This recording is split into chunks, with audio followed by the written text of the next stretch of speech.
Hey, welcome everybody. Just admitting everyone. Okay, I think we'll jump right in. So good afternoon, everybody. My name's Scott McHenry. I'm the Executive Officer for the Eastern Alliance for Greenhouse Action. And it's my pleasure to welcome you to our final information sharing webinar on the Adaptive Community Assets Phase 3 project, focusing in on roads. I'd just like to start by acknowledging that I'm joining from Wurundjeri Woi-wurrung country in Melbourne's east. I'd like to pay my respects to the people of the Kulin Nation, elders past, present and future. Also acknowledge their deep cultural, social, environmental, economic connection to the lands on which we work, rest and play, and a special shout out to any First Nations people that are joining the session today. If you've just joined, you probably noticed that we're in webinar format today, and that was because of the sheer number of people who wanted to join. We thought it might be a little bit easier for us to administer the session through this format. So you don't actually have access to your camera and your microphone, but you should have access to the Q&A function. So if you can please pop any questions that you have in the Q&A, that would be great. We'll do our best to deal with them. Mel will be in the background curating those questions, but if you see another question posed by another attendee that you want to know the answer to, maybe hit the like button on that and maybe we'll address the most popular questions in the first instance. I'm going to also introduce our co-presenters today. So, and I'll ask them to hand to the next co-presenter as well. So I'm going to introduce Mitch Perry from Natural Capital Climate that we've been working with on this project for the various phases since 2021. Mitch, do you want to just take yourself off mute and introduce yourself? Sure. Can you hear me? Yes. Yeah. Excellent. Hi, everyone. So Mitchell Perry, I'm an economist with Natural Capital and Climate, which is part of the Alluvium Group and previously known as Natural Capital Economics. I've been leading this work on behalf of our team, and as Scott mentioned, been lucky to be involved in all of the previous phases of this work. It's projects like these that I spend sort of the majority of my time working on. So looking at the economic costs of climate hazards, and then also climate change on economies and communities across Australia, and then taking that information to look at the benefits of adaptation and trying to build business cases for increasing resilience. I might throw to Mahesh.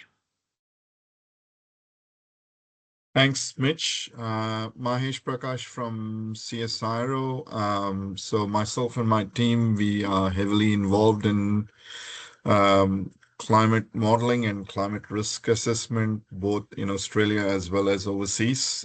So in kind of more relevant to this particular meeting, there's a couple of things. One of them is we've been quite significantly involved in the National Climate Risk Assessment. You guys might have seen some of the reports and outputs that came out of the Australian Climate Service. So we've been quite actively involved in that, especially from a critical infrastructure risk perspective. So quite relevant to this discussion today. And as we'll kind of demonstrate a bit later, we are also quite involved in developing a tool that will allow local governments to kind of a bit more easily carry out such physical risk assessments, including for roads. I'll pass it on to my colleague. So firstly, I'll pass it on to Maria.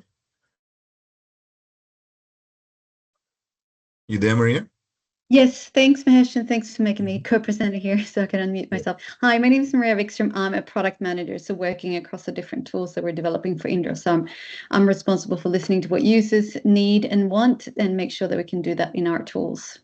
Thank you. And I'll just quickly pass it on to Ray as well. Ray.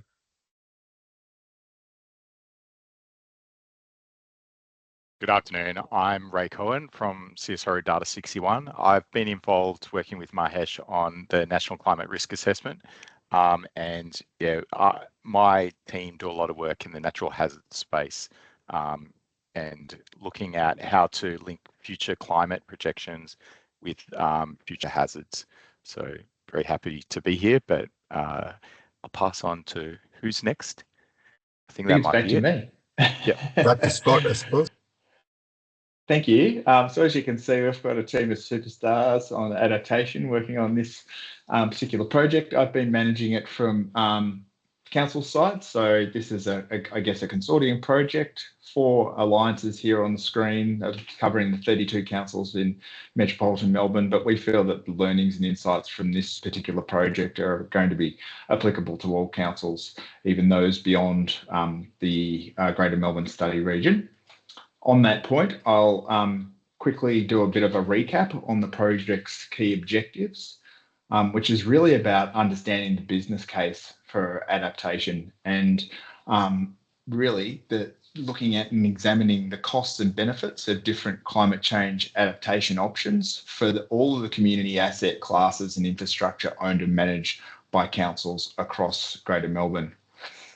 So this is really about developing the evidence base to inform council decision about things like their own long-term financial plans and their asset management strategies. But it's also about giving us the ammunition that we need to go and do the advocacy for external funding support, because as we know, councils are uniquely exposed to climate change risks and hazards, but they shouldn't be expected to front all the costs. So we've been working on this project for quite some time. It all started back in the middle of 2021, and we partnered up with the team at Natural Capital and Climate back in those days to develop the cost-benefit analysis framework that really guides the remainder of the project phases. During that work, we did a lot of engagement with council assets and facilities managers. We collect a lot of information and data that really informed subsequent phases as well, particularly around the value of those assets. The second phase of work was undertaken in 2022 and 23, and it was really about undertaking those first few steps of the CBA analysis and developing a high-level estimates of the damages to each of those asset classes for each individual council across the Greater Melbourne region. That involved the collection of a lot of spatial and GIS information from councils to overlay the location of those assets on top of the climate hazard information, publicly available data sources to develop those damage estimates. Phase 3, and what we're going to be talking about for most of today, is about the next couple of steps in the CBA framework. We took a focus on roads, and given that we had some limited financial resources, and we've also undertaken the CBA analysis at the same time as working with the team at CSIRO to translate some of those insights into some usable tools for council practitioners. The next phase of the project is still to be confirmed. It's subject to the outcome of a disaster ready fund application. I was hoping to have the outcome of that application to be able to share with everyone today. Still haven't heard. If we're successful, we should have the resources to go and do the analysis on the other asset classes. So a bit of a copy and paste with what we've done today, but looking at buildings, drainage, and open space, and also further developing the spatial tool that we're going to see presented in a few minutes. So what was our approach? So you see on the left here the various steps of the cost-benefit analysis framework.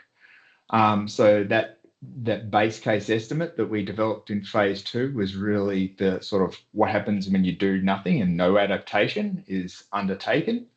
And you'll see here that phase 3 takes the CBA analysis a little bit further. We looked at some adaptation options and we've done the cost-benefit analysis on those options. The infographic of the iceberg is one that we've been using for a while now, and that's because we believe that the damage estimates that we've developed on the back of this work are quite conservative in that they only really capture the direct physical damages from hazards to assets and infrastructure plus associated maintenance costs. And it doesn't capture the indirect costs or the intangible costs. So things like disruption to the services provided out of those council buildings, etc. Intangibles such as health and mental impacts are not captured. And furthermore, even entire hazards aren't even examined. Things like severe windstorms, which have quite significantly impacted quite a lot of councils in Greater Melbourne region, aren't included within this analysis because the data is just not there to inform the work.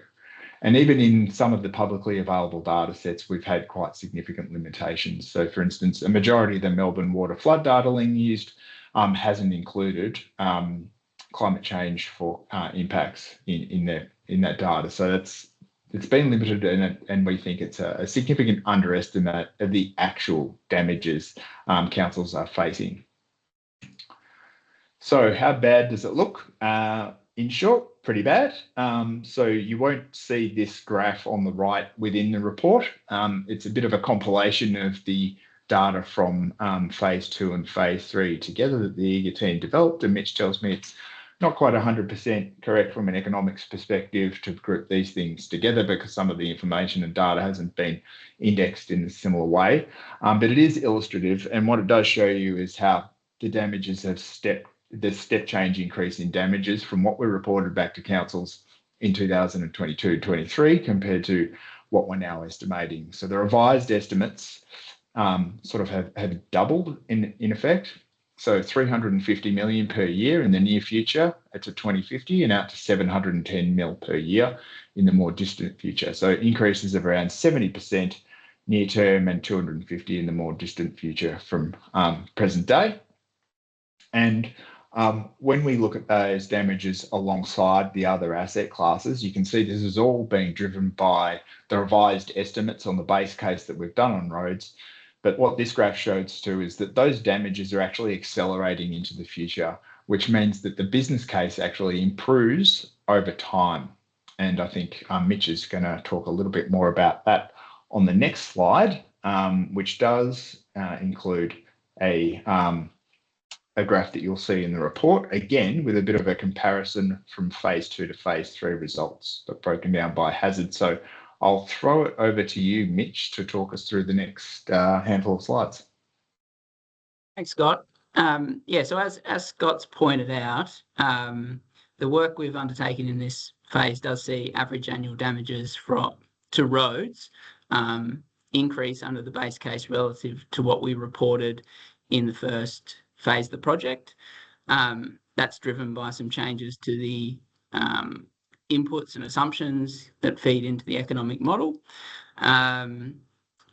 Those changes see average annual damages from bushfires and heat waves actually decrease. So you'll see them on the chart on the left in yellow, being slightly less in phase 3 versus phase 2. But you'll see in this phase of the work, the average annual damages from inland flooding and coastal flooding have increased quite significantly. The main driver of that is the fact that we've been able to include a broader range of events, of events going beyond the 1% AEP flooding events into the model, and that's what's underpins that significant increase in damages related to flooding and coastal inundation. Next slide, please, Scott. And you can probably click through. So the framework for estimating average annual damages hasn't changed since the previous phase of the project. So this is the framework up on the screen. It's based on a risk-based approach where average annual damages reflect the likelihood of hazard events occurring, as well as the consequences of those events when they occur. In terms of refinement to the model, we've made a few adjustments for roads to help improve the estimates of average annual damage. That includes sort of updating the exposure data to account for some council roads which were missing in the previous iteration of the project. We've made some refinement and I think improvements to the sensitivity ratings or damage ratings that reflect sort of to what degree different assets are damaged by different hazards. And then we've also updated the replacement costs for roads based on the latest data. So it's those things that we've done to improve the model. I think importantly though, those changes have had a relatively minor and modest impact on the average annual damage estimates, and it's the key thing that's driving the change and the increase in damages is that increase of or inclusion of the broader range of flood events. So both smaller and more frequent flood events, and then also rarer and larger events. Next, please, Scott. So following the the updates and refinements to the base case, we went about doing an economic assessment of the options that councils can use to reduce or avoid damages to roads from climate hazards. So the options that were included in that assessment are up on screen. These were informed by both our own research about common options used to increase the resilience of roads, as well as input from stakeholders, and as well as information that was included and options that were included in the Infrastructure Victoria Weathering the Storm work. The assessment that we undertook is in line with the CBA framework that we developed, but it's important to note it only focuses on benefits in terms of avoided damages to roads and avoided road maintenance, and doesn't factor in broader benefits beyond that. So the options that we have, so options to improve reduce damages from heat waves and extreme temperatures include the use of binders with higher softening points, increasing asphalt thickness, increasing the solar reflectiveness of pavements, and introducing road shading with trees. For inland flooding and coastal flooding, the options looked at include upgrading drainage systems at the time of renewal, using water-sensitive urban design, ground and pavement stabilisation techniques, raising road elevation, and then also conducting more regular maintenance. And then for bushfires, we looked at fire-resistant roadside plantings and establishing roadside fire breaks. Next slide, Scott. So unfortunately, when we undertook the economic assessment, many of the options were found not to be economically viable based on avoided damages to roads on its own.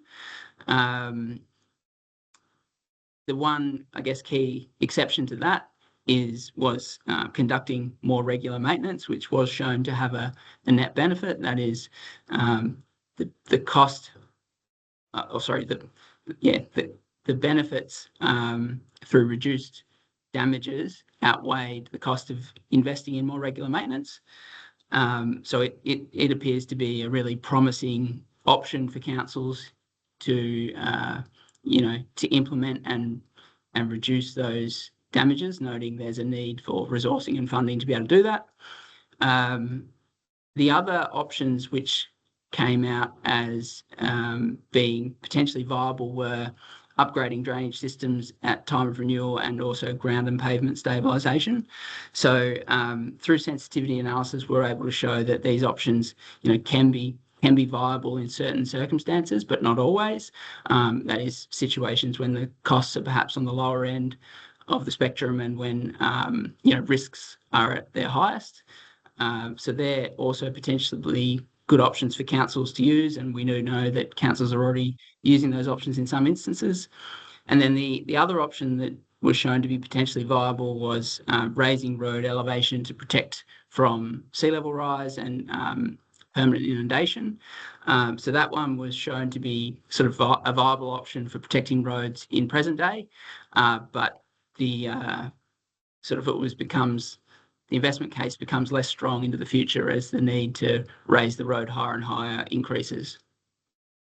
And I should say, I guess, one other important thing with the results is that, as risks increase, the BCRs for all of these options did increase as climate change becomes a more significant risk, the investment case for implementing these options improves. Next slide, Scott.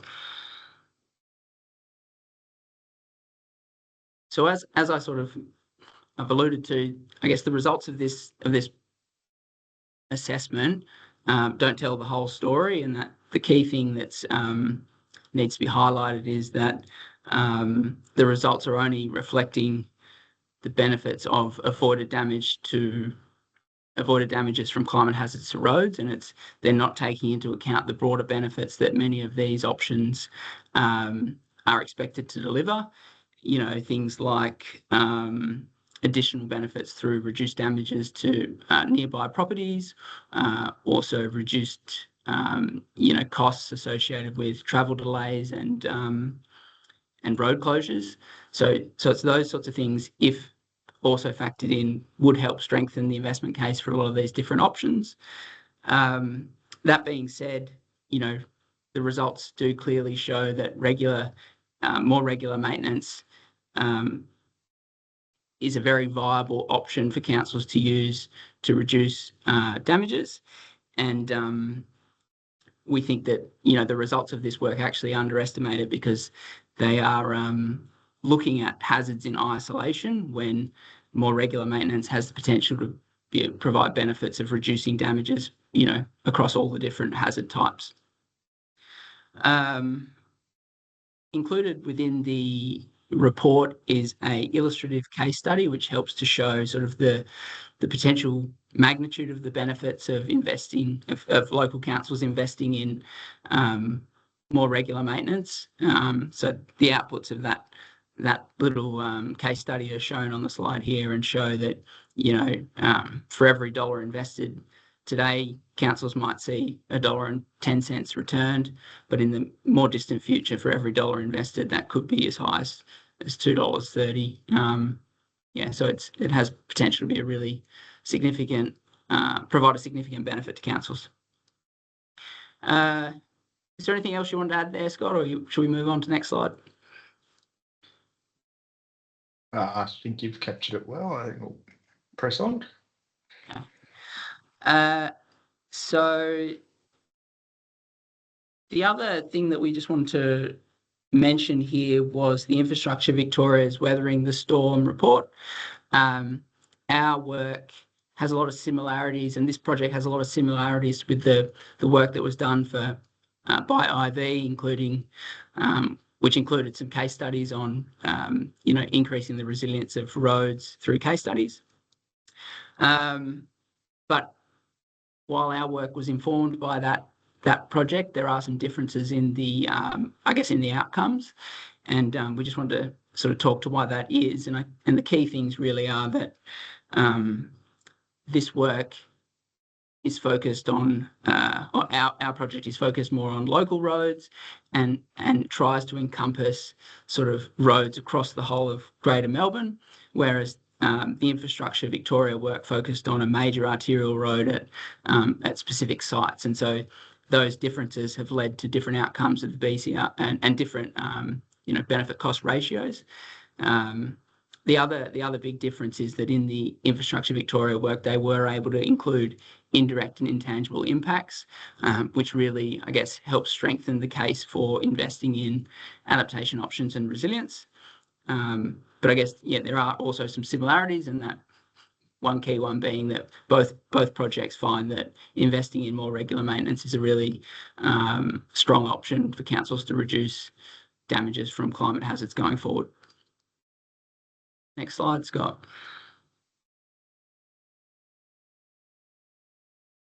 So then just one final point from me, also included within the report is another illustrative case study which helps to highlight why there's the need to go and incorporate broader benefits to help strengthen the business case for investing in adaptation options. And so this slide sort of shows the outputs from that, but it essentially shows how, when you exclude those additional co-benefits, the benefit cost ratios are shown for the different options are not viable.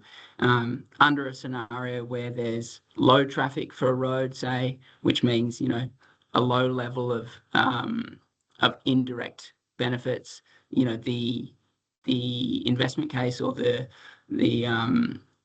net present value of the options still may not stack up. But as you move into situations where there's roads with much higher levels of traffic, you know, the level of indirect benefits increases, and that really pushes up the benefit cost ratio and helps drive the investment case for investing in those different options. So yeah, it can really help strengthen the picture in scenarios where there are going to be lots of indirect and intangible benefits. And I think that I might be passing back to you now, Scott.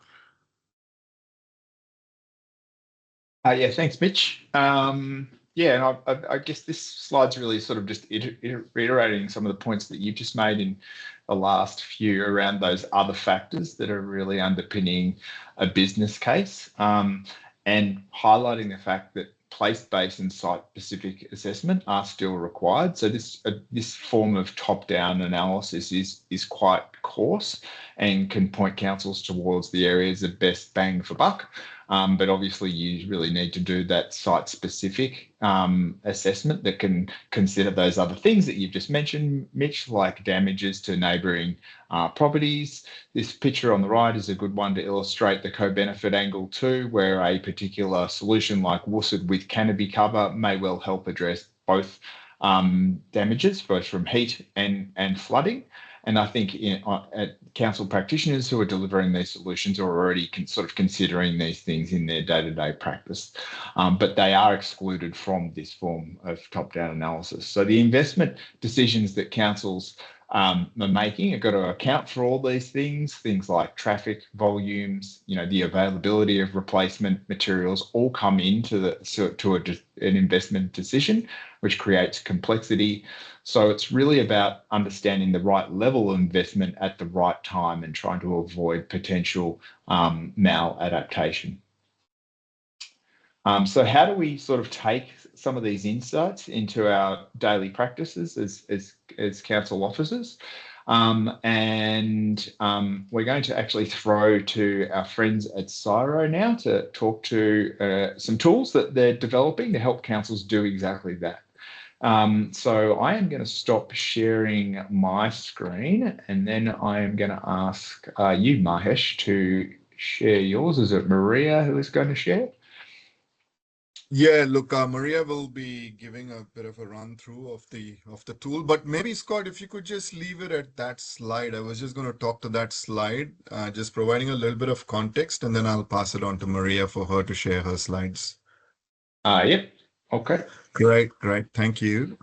Yeah, so as Scott mentioned, I guess one of the challenges that I suppose councils and anyone who owns assets has is how do you actually take this kind of work that NCE has been doing, which is fantastic, into something that's a little bit more able to be applied at an asset level. And so we've been building a tool called Foresight. And the underlying platform that is being used to build the tool is pretty much the same as the platform that has been used to develop Victoria's future climate tool, as well as the sorry, Mitch has put his hand up. Sorry, wrong button. Sorry, Mitch. So I guess it's the same platform. It's called Indra, which is being used for developing Victoria's future climate tool, as well as things like the climate hazards portal for ACS. So what we've done is we have kind of updated the front end of that platform quite significantly, and the product that we're building, we're calling it Foresight. And what it allows local governments to do is to actually upload their asset data, which includes roads data, and use the tool to actually do both an exposure assessment as well as a risk assessment. And the outcomes from that risk assessment can then be integrated with the benefit cost analysis approach that Mitch has actually presented. And this can be done at a, fairly detailed road segment level. So if you've got your roads data at a, between 100 meter or a 1 kilometer resolution, which is what typically, exists in CSV files and stuff like that, you can do that sort of assessment. What I'll do is I'll pass it on to Maria so she can kind of run through what the tool would look like. We're still building it. It's going to be available for trialing next year, sometime in April, May next year. But we can just show you what the prototype kind of looks like right now. So over to you, Maria. Thank you, Mahesh. Yeah, as the tool is still under development, I'll show you a prototype here of what it looks like, so you can kind of start to get an idea of how this might fit into the future. So we built this tool based on the learnings that we've had and understanding that there's a need to have access to climate data and understand what it means for actually your assets. So the tool has kind of two main things. There's a data explorer, which we're calling Climate Insights, where users can go in and just explore the data that's on the platform. For our first release, we'll have information about heat, extreme cold, bushfire, extreme rainfall, precipitation, and flooding. So users can go in and see, examine the underlying data here and see how that looks like for any particular global warming level, so the time period when that global warming level is projected to be hit, and they can also go in and compare for a geographical area how does those two different scenarios look like. And users can also go in and you could upload maps of like, this is the boundaries of my local government area. Then for users that have assets like councils, they can create an assessment, which we're calling it, where they upload their asset file. So this file would have all the assets with the lat long. They can classify by class and subclass, and also add in additional information about that assets that's of relevance. Upload it into the tool. The tool will then check the file and then show where all those assets are on a map, so you can verify that that's actually correct. Then users can go in and add analysis to say what is the climate hazards that are of interest. So we talked about roads, obviously flooding and extreme heat and those things, and then you go and add into it.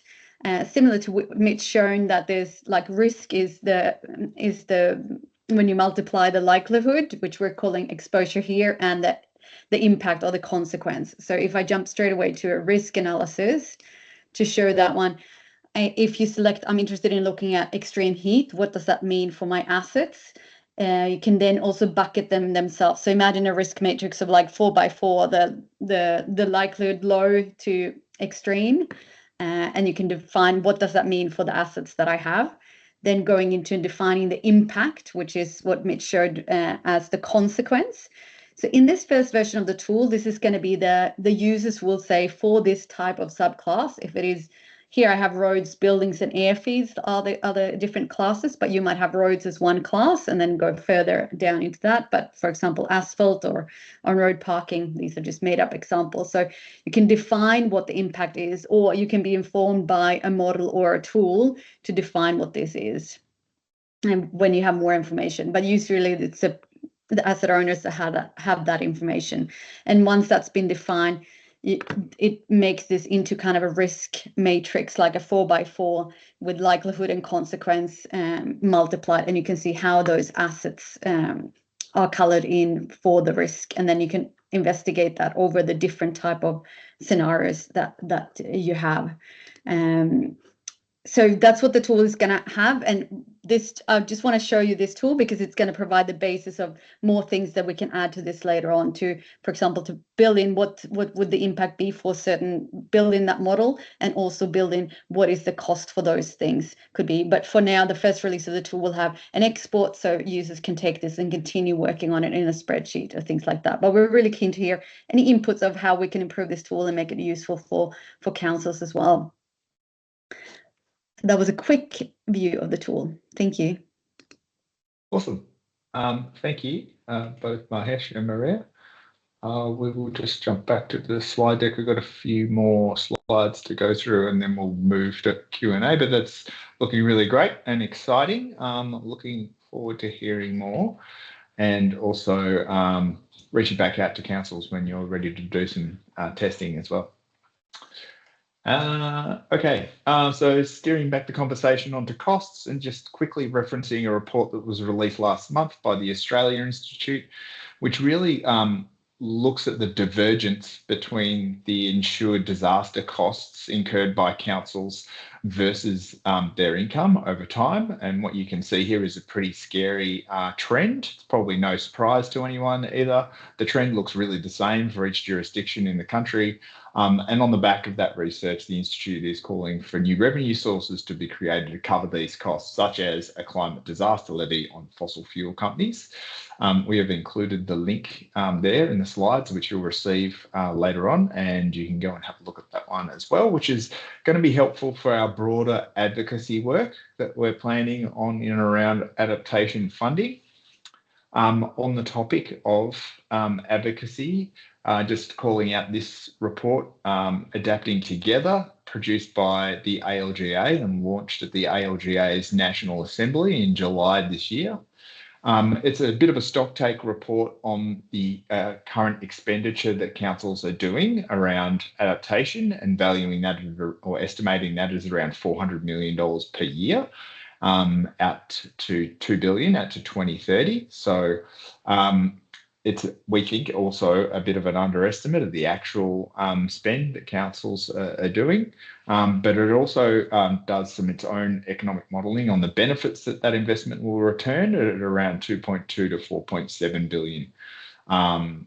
So they are using this research to establish a bit of a call on the Australian government to put together an adaptation fund of $400 million per year.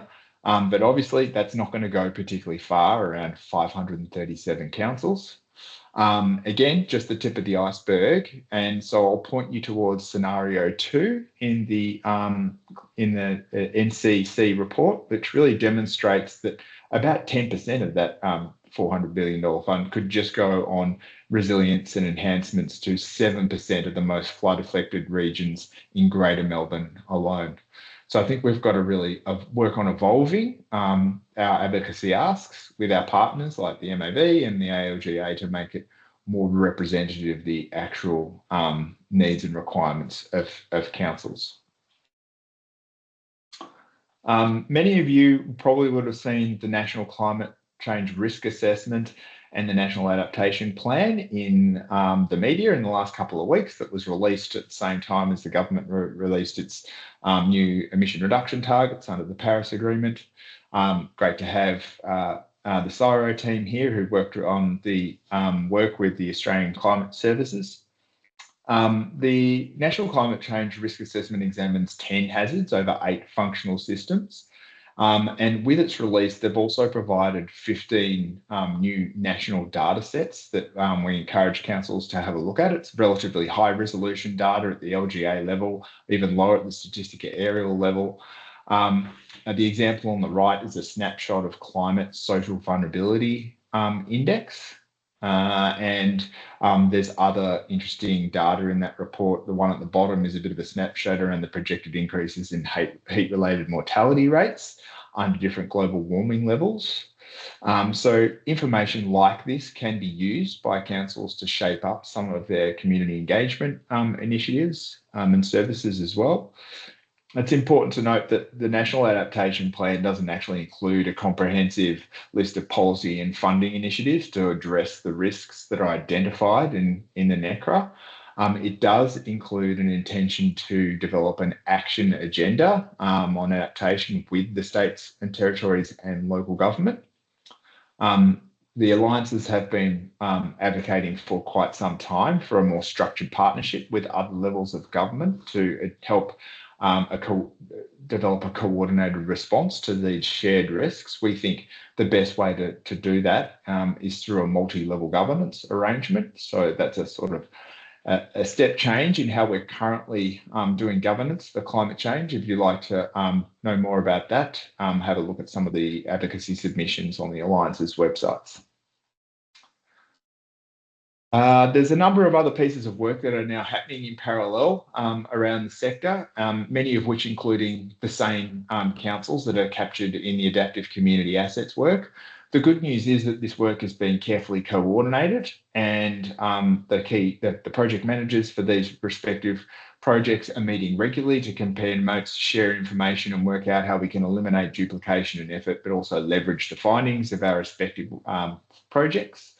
So the Resilient Asset and Management and Infrastructure project is being delivered by the M9 councils. That's really looking at embedding resilience into council processes and decision making. So under sort of picking apart what translate to like-for-like replacements and challenging some of those decision-making steps within council, within the framing of climate change. We've also got SECA leading the financing flood resilient infrastructure, which is more looking at the financing and flooding, financing and funding piece. So how do you get some of this, these projects funded when benefits are actually shared by different stakeholders with initiatives? And I guess we see all these projects sitting within the broader context of the Victorian Climate Resilient Councils program being overseen by WAGA, which is really about establishing kind of a one-stop shop for councils in terms of adaptation, but building the adaptive capacity of councils right across Victoria, so not just within Greater Melbourne. And all the outputs and findings of these projects will be housed on the VCRC website in time. So last slide, what's next? So individual council and asset category data are available for you now to look at and consider within your own asset management approach and long-term financial management plans. So please jump on the EAGA website. You can download the report as well as an accompanying Excel file with council level data in it. We're still yet to find the outcome of the DRF application. So hopefully we'll find out that's successful shortly. We'll let you know, and the work around buildings, drainage and open space will be undertaken next year. We'll be able to update some of our approach and methodologies to accommodate some of the learnings of this particular phase of work, and particularly around the incorporation of the indirect and intangible costs and benefits. We would like councils to have a look at the Climate Risk and Opportunity Management Program. That's a federal program. They've got a free online tool to help people and councils and other organisations do a risk assessment. And that CROMP team is actually working with the Victorian Climate Resilient Council program on specific council level guidance that they will produce to help councils use that tool, which will also increasingly line up with the data sets that have been made available under the National Climate Change Risk Assessment as well. I guess the last point is advocacy. So we need councils to be really leaning into this space and calling out that councils can't fund and resource all these things themselves, and they're at the absolute forefront of climate change impacts, and so we need help and funding to do so. We're hoping councils can line up together using a lot of this information and insights to do more powerful advocacy for financial support. So I am going to stop talking there, and we're going to turn over to the Q&A. And I think, Mel, you've been keeping track of the questions as they come through. I think I might stop sharing there too. And we can tackle some of the questions that have come up. No worries. So there's just a few in there now. I'd encourage others, if you're kind of sitting on a question, pop it into the Q&A section now. We'll address as many as we can in our time we've got. Just noticing there, thanks Lisa for your question. And Maria, you have provided a written answer, but maybe if you're happy to speak to it briefly as well, just for others who can't keep up with the chat bot and the listening at the same time. So the question was around, with foresight, since SSPs are included, it seems councils could also see the number of residents impacted by heat vulnerability in addition to the assets. Is that correct? Yep, that's correct. So the tool's been built for asset management kind of purposes, but yeah, there's no reason why it can't be used for that sort of socioeconomic analysis as well. So I just add that SSP stands for Shared Socioeconomic Pathway. So that's global climate scenario. So like we would have to include the demographic data for that for the council to be able to see that information. It's just not in this first release, but Mahesh is right that that's something we could do. Okay, great. Next question, lots of questions about the tool. So it looks like Maria and Mahesh might be fielding the questions so far. Just wondering if the Foresight tool would eventually enable us to assess the cost benefit ratio for every mitigation solution. So I guess it's about adding that there, the cost benefit stuff into the tool itself. Yeah, eventually that's where we are heading. But as Maria mentioned, initially the expectation is that you will get the risk assessment outputs in an Excel or CSV form, and then you can do the cost benefit analysis outside of Foresight. But in the roadmap, we do have a CBA inclusion, like a feature that allows you to include CBA within Foresight. Yeah. Great, thanks, Mahesh. And then Lucy's question was, once the Foresight tool is available, how will councils be able to access it? Yeah, so look, that is still under discussion. I mean, we are thinking about some sort of a subscription model, whether it be individual councils or at an IAGA or SECA level. That's unclear at the moment. So it's something that would be good to discuss, as we actually progress the capability. Great, thank you. Well, Thanks. that's all the written questions. Sorry. Did you want to? Yeah, that's all we've got so far. So unless anybody wants to throw anything else in there, or Mitch, Scott, anyone else wanted to add anything else, that's it at this point. Oh, Chris, great. That's great. You can put your hand up. Let me see if I can unmute you so you can ask your question.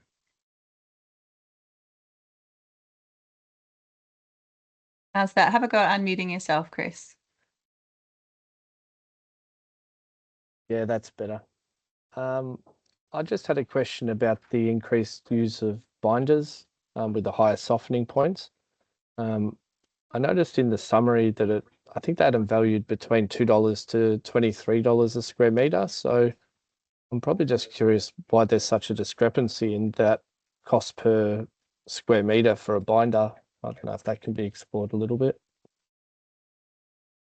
You mean the cost of implementing binders to roads there, Chris? Yeah, I saw in the value it was $2 to $23 per square meter. Just why is there such a discrepancy in that? Yeah. So you'll probably notice across all the costs that are presented, there's a reasonable range.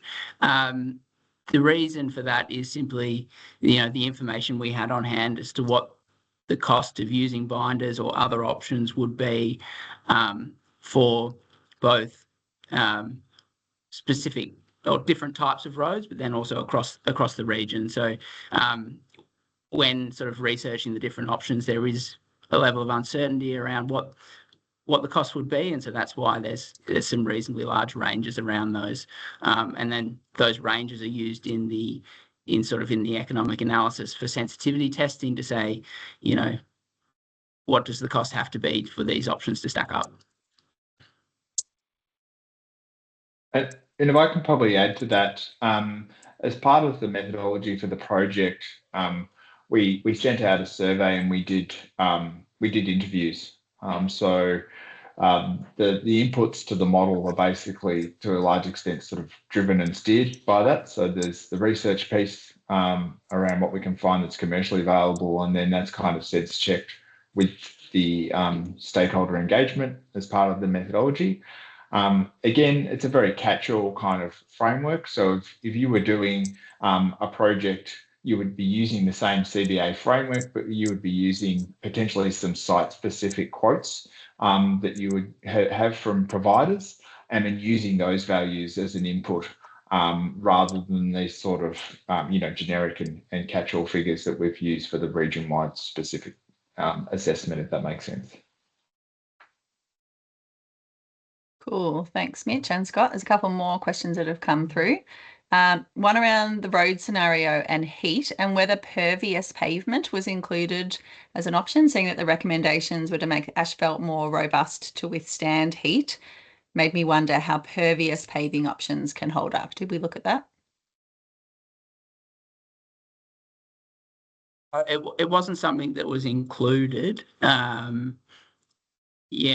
I think it may have come up in our stakeholder interviews, but it wasn't one of the sort of the more common ones suggested as an option for reducing damages to roads from heat. So that's why it didn't end up being included.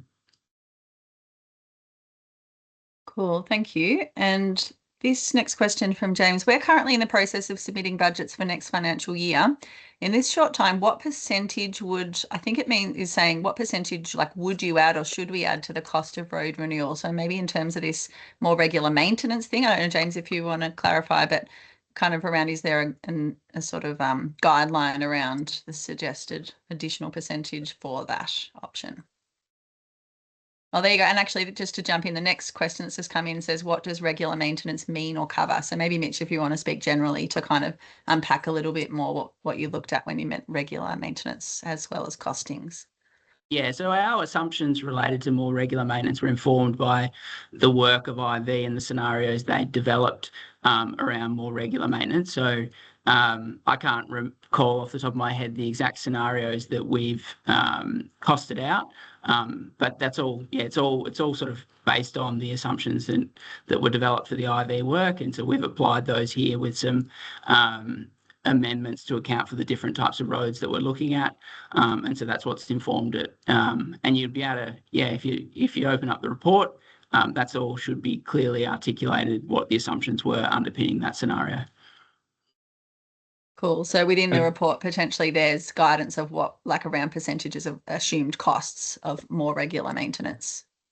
Yeah, it won't be in that format exactly. It'll be, there'll be a need to have a look at what we assumed around what is a standard level of maintenance for a road across it for a road in Greater Melbourne, and then there'll be the alternative scenario around what does more regular maintenance look like, how much more frequent is maintenance occurring, and what does that lead to in terms of changes in costs and then also changes in damages from different hazards. And if I can just quickly add to that sort of percentage uplift in asset renewal budget question, that did come up with some of our consultation. I'm hoping I'm not dobbing in the wrong council, but I believe it was Yarra Rangers who had sort of taken that percentage increase approach when we asked them about that. So I think it would be quite council specific, and indeed Yarra Rangers have been significantly impacted by a range of different events, which has sort of probably driven them to adopt this approach. So I don't think that percentage type of approach will be similar for all councils, and again, very driven by context, place-based needs. Is that all the questions in the Q&A? I think so. There's just one. Just let me double check one more comment. Mahesh, the tool foresight does not have recommendations on adaptation yet. It'll incorporate these in the future. Yeah, cool. So that's just speaking to the evolution of the tool. Joseph asked a question. I think he probably was trying to encourage both Mitch and us to actually work together to kind of bring the work together. But yeah, that's going to be future work. Yeah, great. Yeah. And then we've got four minutes left. Yep, we'll sneak in one more. Thanks, Karen. Hi, Mitchell. I wasn't originally involved in the early phase of the project and haven't been able to revisit earlier the paper trail. But did we look into the difference in impacts when it comes to using conventional asphalt versus other road materials such as recycled, reclaimed asphalt pavement products or other sustainable products? That wasn't included in the options that were assessed as part of the CBA. Thanks. But just building on that, we did ask councils when we surveyed them all what other options we should include, and provided them with an indicative list. So yeah, the list of adaptation options we did consider was not exhaustive, and we did sort of tend to focus on the ones where we had the most data and information available to us, so we could be more confident in the outputs. Cool. All right. Well, I reckon we've done pretty well to wrap up. Did you want to close us off, Yeah, Scott, with any final words? Got 2 minutes I left. will. 2 minutes left. Yeah, look, there's a couple of links put in the chat there. So Mel's provided the links to the website where the report outputs are, also to some upcoming webinars run by Australian Climate Change Services on the National Climate Change Risk Assessment and the various outputs of that. I'd encourage people to go and register for some of those sessions. And just finally, a special thanks to our partners. So Mitch and the team at Natural Capital and Climate, and Mahesh and the team at Cyro Data 61, and our project steering committee, which included members of, Infrastructure Victoria and Cyro and the other parallel projects that we've been talking about, run by WAGA and SECA and M9. It's been a real collaborative effort and a lot of fun. So thank you everybody for your time today. This recording and slides will be made available to all those attendees, and you can share those with your colleagues as well. So I'll draw the meeting to a close. Thanks to you, Scott and Mel, for inviting us. We really love working with local government because we are part of the community as well. Thank you. Awesome. Great. Thanks everybody. Thanks everyone. Cheers. See you guys.